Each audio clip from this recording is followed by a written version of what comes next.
धन्यवाद सर, आपने मुझे the anti national doping bill 2022 पर बोलने का मौका दिया। सर, राज्यसभा में ये मेरा पहला स्पीच है।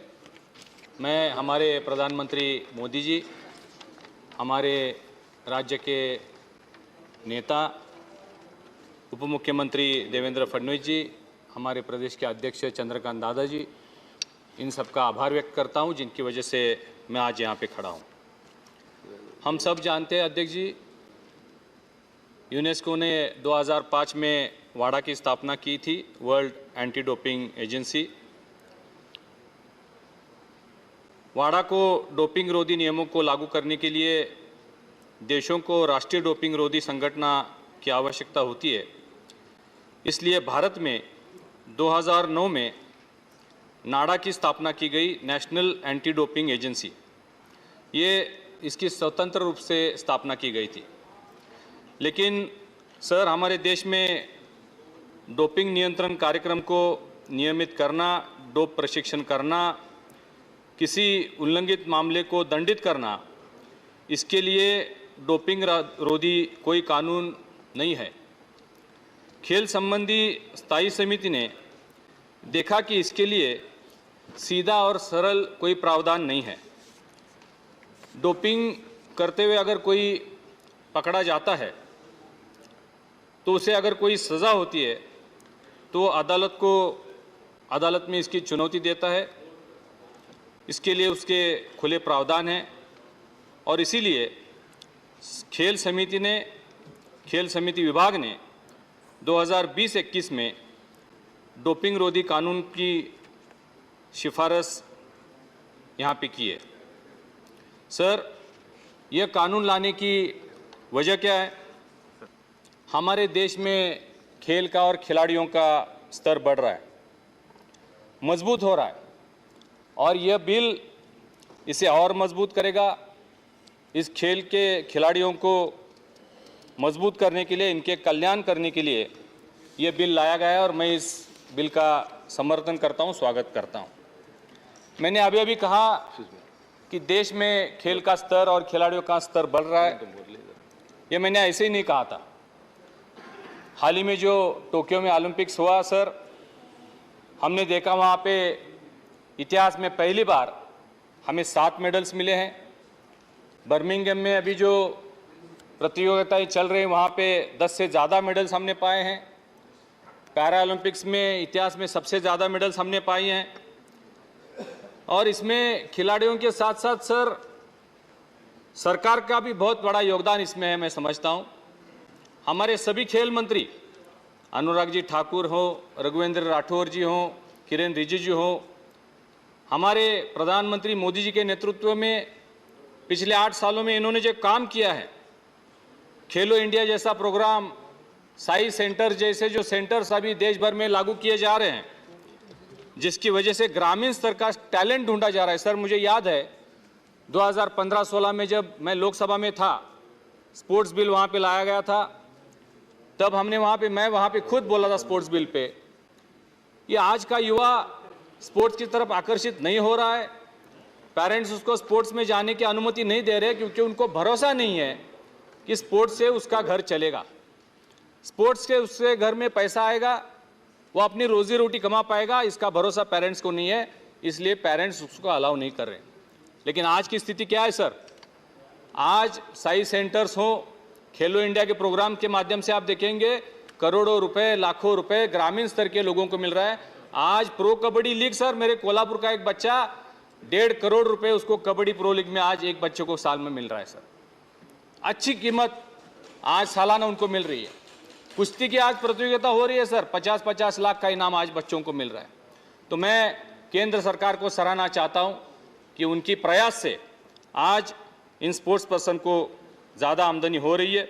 उनके खुराक की चिंता हमको होती थी सर पहले, लेकिन आज वो चिंता नहीं हो रही है क्योंकि ग्रामीण स्तर से छोटे छोटे घरों से, ये सब साधारण घरों से बच्चे आते हैं, उनको आज ये अच्छे तरह से पैसा मिल रहा है।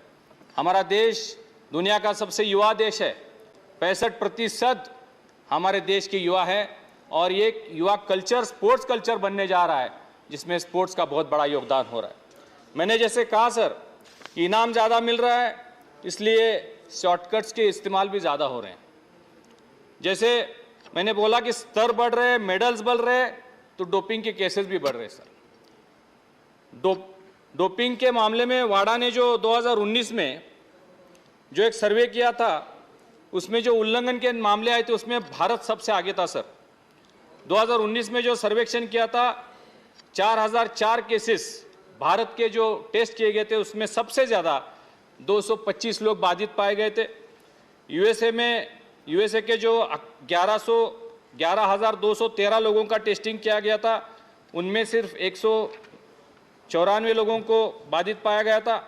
रशिया के 9,516 लोगों को टेस्टिंग किया गया था, उसमें से सिर्फ 85 लोगों को बाधित पाया गया था। मतलब इंडिया के सबसे ज़्यादा बाधित पाए गए थे।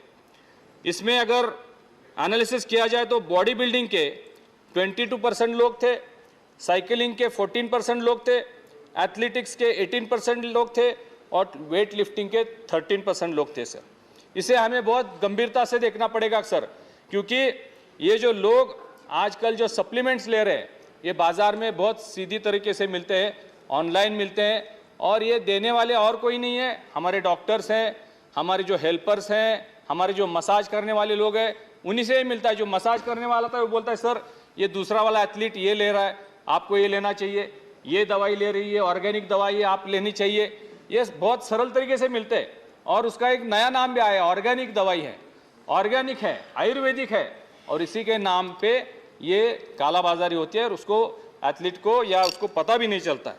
मैं सरकार से अनुरोध करता हूं कि स्पोर्ट्स पर्सन के साथ साथ सर मंत्री जी, हमें कोचेस को भी, टीम स्टाफ को भी, डॉक्टर्स को, चिकित्सक को और मसाजर्स को भी शिक्षा और सूचनाएं देने की आवश्यकता है सर।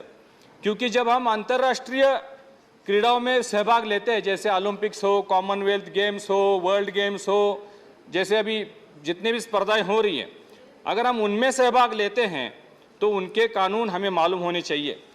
ये सभी कंपटीशन सर वाडा के नियमों के अधीन चलते हैं और हमें उनके नियम मालूम होने चाहिए। 4 साल में एक बार ये स्पर्धाएं होती है, इसके लिए हमारे बच्चे, हमारे एथलीट्स, हमारे स्पर्धक कितनी मेहनत करते हैं।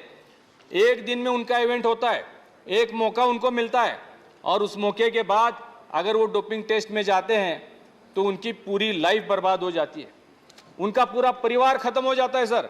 और अगर वो पाए जाते हैं तो उनको मेडल छीन लिए जाते हैं, उनकी ट्रॉफी छीन ली जाती है, उनके सर्टिफिकेट छीन लिए जाते हैं, उनकी नौकरी चली जाती है, उनका परिवार बिखर जाता है सर।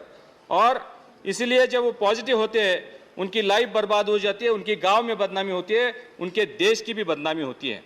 तो आगे जाके उनको किसी और प्रतियोगिता में सहभाग भी लेने को नहीं मिलता है सर। ये उसकी छोटी सी गलती उसकी ज़िंदगी तबाह कर सकती है। ये ट्रेनिंग के दौरान भी हो सकता है सर। जो सप्लीमेंट मैंने इसको बताया कि जो सप्लीमेंट मिलते हैं उस पर बहुत आकर्षक एडवर्टीजमेंट होता है सर।